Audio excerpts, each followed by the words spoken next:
what do Giselle Ugarte, Donald Miller, Gary Vaynerchuk, and Jay Shetty all have in common?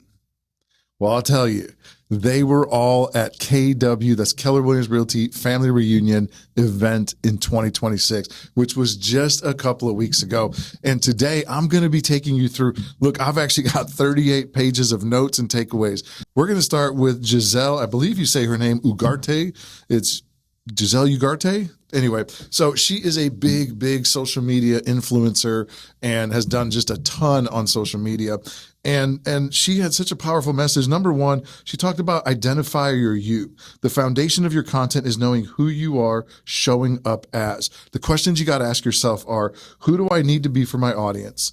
And what role do I play in their life? And for us as real estate agents, those are important questions for anybody doing content anywhere on any platform. However, as realtors, we've got to ask ourselves, who do I need to be for my audience? Who is my audience?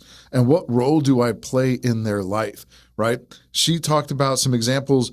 Are you their champion, their advocate, their biggest cheerleader, their guide through the process? These are big ideas that we need to keep in mind when we're talking about doing content for ourselves as realtors. Number two, she said, know who your audience actually is. I mentioned that a second ago. She said, your audience, the reality of your audience is that they are buyers and sellers, not the real estate industry. And truthfully, I've been saying this for the last couple of years.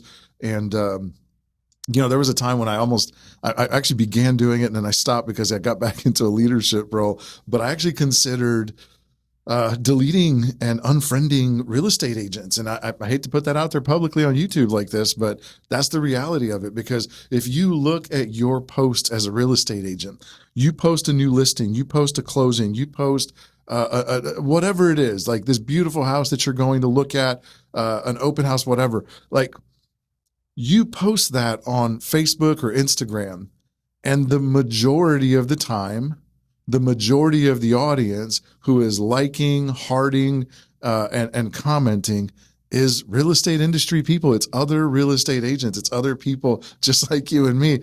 The reality is that other real estate agents aren't going to be buying and selling properties with you and I because they have their own businesses and their own licenses. So when we post things like that, we need to understand who is our audience. Watch out and watch out for industry language that confuses consumers. When we get on there and we start talking about escrows and due diligence and all of these like industry speak and compensation models and all the stuff that we talk about, sometimes it's just like just goes right over the head of the people that we think we're helping. And truthfully, sometimes we think it maybe makes us sound a little smarter than the other person. So we're going to get out there, we're going to show off our knowledge. But what it's doing is it's kind of turning off some of the people that we're intending to connect with. And that could be part of the reason why we're getting so much so many high fives and so many likes from people in the industry. So some things to look out for there. Show value of what you do. That was one of the things she talked about. Many people believe technology or AI can replace real estate agents. And she says the solution to that is show them what you actually do, right? Like content ideas, answer questions before your consumer even thinks of asking them. Put yourself in the shoes of the person who might be thinking about selling their home. What are some things in today's market that individual could be thinking, could be possibly concerned about, that you could potentially answer questions right now before they even get started? When we do that, it helps people to connect to us, and it helps make us the solution to their anxiety or their questions and things like that. So some of the examples are what actually happens during inspections. What are things that you've seen or that you think people need to look out for? What happens if the appraisal comes in low, right? And explain what that means, and then some of the steps that you take and some of the options that people have for that. What does an agent really do during negotiations, right? You hear agents talk all the time about, well, I'm an expert negotiator. What does that mean? Give some examples of what that means. Some important tips that she talked about: don't just post a house tour. Put yourself in the video. Put your face in the video. So I really love the example she said, listen, most of you as realtors, she said, I can go on your Facebook or your Instagram or your whatever right now, and I can take most of your content and I can move it over to my page, and nobody would know the difference because you're not in it. We love to put up pictures of houses. We love to put up tours of homes, which is great. But a lot of us are still avoiding putting ourselves into it for various reasons. A lot of us are camera shy. A lot of us are nervous. We don't like how we look. We don't like how we sound and all of that stuff. And, I've heard it before, and I forgot. Somebody actually said this at Family Reunion. I've been saying it for years is, when you record yourself and you watch yourself and you don't like how you look and you don't like how you sound, I've got really bad news for you. That's how you look and that's how you sound.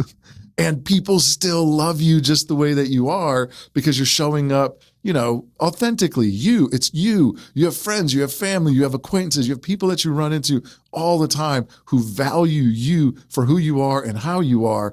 And putting that on video doesn't change that. It's just that you're not used to seeing yourself there. And eventually you'll get comfortable. I promise you'll get comfortable eventually. No big deal.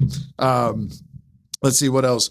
A real estate transaction is not just paperwork and numbers. For our clients, it represents something much, much deeper than that. Moving closer to family, starting a new chapter, financial freedom, stability for children. We need to ask questions like, what does this move actually mean for you? And then we need to start looking at how do we do content around what a move actually means to people. Things that people can really connect with other than, oh, look, I got another new listing, which, it is what it is. We still do that. But how can we do things that actually matter to people who are moving? She mentioned briefly towards the end there, understand what money means to your client. She said sometimes we as agents we can minimize transactions and fees and costs. And we can say things like, well, it's only a couple of $1,000s to get that done. Well, that's because we're dealing with this type of stuff every single day and we're seeing it. And we've negotiated hundreds of thousands or millions of dollars in deals. And we've been in those situations where, we've had to get things repaired or adjust contracts because there was $30,000 worth of work being done and all that stuff. So to us, sometimes we can get a little bit insensitive around, well, it's only a couple $1,000s. It's no big deal. But to our clients, that money represents their savings, their emergency fund, their ability to buy furniture once they move in, and their peace of mind. The key is to understanding what does the money actually represent for our clients. She also talked about energy. Energy is a major part of your brand. Your audience feels the energy. Can you feel this energy right now? I hope you can, and I hope it's good. And she said the questions we got to ask is, what energy am I bringing to my videos? Am I showing up with optimism? Am I bringing confidence and leadership? People want to work with somebody who leads, somebody who brings solutions, provides clarity, has a positive outlook, and makes them feel comfortable with this. Let's just call it what it is. It's a pretty uncomfortable transaction going through the whole buying and selling process. So what's the energy that you're bringing? I've got more things in here about your face and your voice. People want to see it. They want to hear it. And then authenticity beats perfect. A lot of people say they're delaying making content online and doing videos because they're waiting to lose the weight. They're waiting to look perfect. They're waiting for the hair, the whatever, and to have like the perfect setup, which we have a really nice room here. We built this for our agents a few months ago, but you don't have to have this. You can shoot this wherever you are. People connect with real imperfect humans. And then she went through her story and showed pictures in front of 13,000 people of her in like when she was going through some body issues there. And those were things that she shared online that people really connected with because it was real. It wasn't polished. It wasn't perfect. People like polished and perfect. Obviously, we like movie stars and all that stuff, but people really connect with imperfect humans. That's not a bad thing. So just some things to keep in mind there. She also talked about AI. AI should multiply you, not replace you. She said AI can be very extremely useful, which I agree with. And there's a difference between using AI to extend your voice or using AI to replace your voice. She said, if you outsource all of your content to AI or other creators, you lose your energy, you lose your authenticity, you lose your connection. I agree with this so much, and I love using AI. I use it honestly. Me and ChatGPT, we are friends. We are BFFs, man. Like, we are friends. And I'm not using it to replace myself. Obviously, I'm in here. This is live. Like, this is real. I'm really here doing this video. Could I probably put a script into a program somewhere, upload my face and my avatar and whatever, and just hit a button, and a couple hours later come back and there's a 10, 15-minute video? Absolutely. I'm sure I could do that. However, I'm not going to do that because I want to be able to connect with you. I want you to hear from me, my thoughts in that moment and what I think and what I want to share with you. So be careful as a realtor. If you're going to outsource yourself, eventually you might end up being outsourced by AI. And I think that's a dangerous path to go down. And then last thing she talked about was start your meetings with energy. Start with affirmations. So she said meetings, but also these kind of videos and things. So before you do a video, what are you saying to yourself? Are you talking about how nervous you are? Are you talking about, like, oh my gosh, I don't want to do this? Like, what are you doing before you get on camera? And then also she gave a really cool tip, which I thought was really neat. She said, start your video by speaking directly to somebody that you love, somebody that you would naturally have a conversation with and that you would want to share whatever it is you're about to share with, and call them out by name. So start with, hey Bob, hey Susie, hey Jim, hey Pat, it's, Adrian, and here's what I've got to tell you today. And then you get right into it because it personalizes. It's a different feeling when I'm like performing for the camera or I'm talking to my buddy Pat.